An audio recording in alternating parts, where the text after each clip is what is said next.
என்ன அவர் ஒரு பெரிய புரட்சி பண்ணாருன்னா, ஒரு பெரிய அச்சீவ்மெண்ட் பண்ணாருன்னு கேட்டீங்கன்னா, இது கின்னஸ் ரெக்கார்ட்லேயே சொல்லலாம். அந்த கோர்ட் சீன்ல மனோகரால பேசுறார்ல, புருஷோத்தமரே அரைநொடி என்ன அதற்குள்ளாகவே கேட்கிறேன். ஆனால் யாரிடம் கேட்க வேண்டும் தெரியுமான்னு ஒரு பெரிய லென்த்தி டயலாக் ஆமாமா. பேசி முடிச்சோன்னே, அந்த இயக்குனர் எல்வி பிரசாத் கிட்டக்க வந்து, சிவாஜி உங்களுக்கு தெலுங்கு தெரியும்ல அப்படின்னேன்.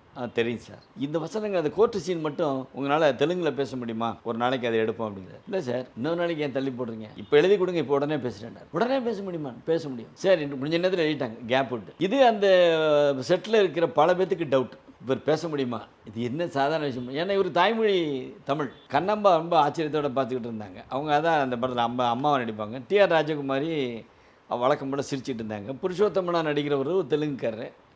அந்த இவருக்கு மட்டும் ஜாவர் சீதாராமனுக்கு மட்டும் நம்பிக்கை இல்லை. அவர் எல்லாத்துட்டையும் போய் இதெல்லாம் தேவையில்லைங்க இந்த டைரக்டருக்கு இந்த ரிஸ்க்கு அப்படின்னு சொல்லி முடிக்க எல்லாம் ரெடி நான் சிவாஜி வந்து நான் ரெடின்றார். ரெடின்னு ஒன்று அப்போ தான் தமிழில் பேசி முடித்தால அந்த நீண்ட வசனங்களை அந்த வசனங்களை அந்த குறிப்பிட்ட நேரத்துக்குள்ள மனப்பாடம் பண்ணிவிட்டு அந்த மனவரால் செயின் பிடிச்சி எடுத்துகிட்டு வர்றாங்க பாருங்கள். அது வரைக்கும் போயிட்டு பிடிச்சி இப்படி திரும்பினதுல இருந்து வசனங்களை பூரா தெலுங்கில் பேசுகிறார்.